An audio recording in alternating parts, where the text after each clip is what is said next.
Hi, my name is Sharos. You may wonder what is transformationalism or the theory of transformationalism. In this video, I will try to clear all your misconceptions about transformationalism, so let's get started.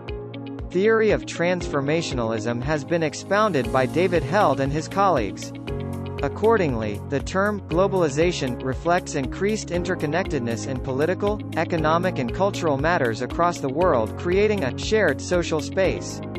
Given this interconnectedness, globalization may be defined as a process, or set of processes, which embodies a transformation in the spatial organization of social relations and transactions, expressed in transcontinental or interregional flows and networks of activity, interaction and pinpower.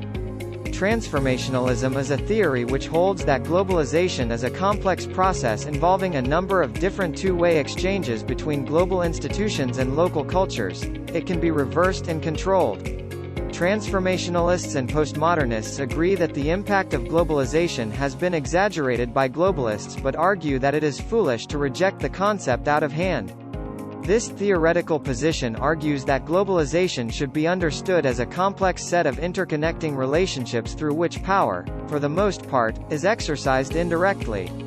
They suggest that the globalization process can be reversed, especially where it is negative or, at the very least, that it can be controlled. Transformationalists argue that the flow of culture is not one way, from the West to the developing world.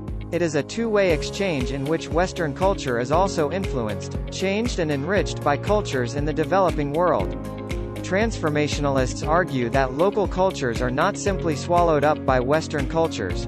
Rather, people in developing countries select aspects of Western culture and adapt them to their particular needs, a process which he calls globalization.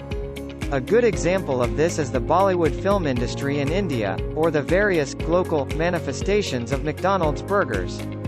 Transformationalists and postmodernists also see the global media as beneficial because it is primarily responsible for diffusing different cultural styles around the world and creating new global hybrid styles in fashion, food, music, consumption and lifestyle. It is argued that in the global, postmodern world, such cultural diversity and pluralism will become the norm. Runaway world. Anthony Giddens argues that one consequence of globalization is detraditionalization, where people question their traditional beliefs about religion, marriage, and gender roles and so on.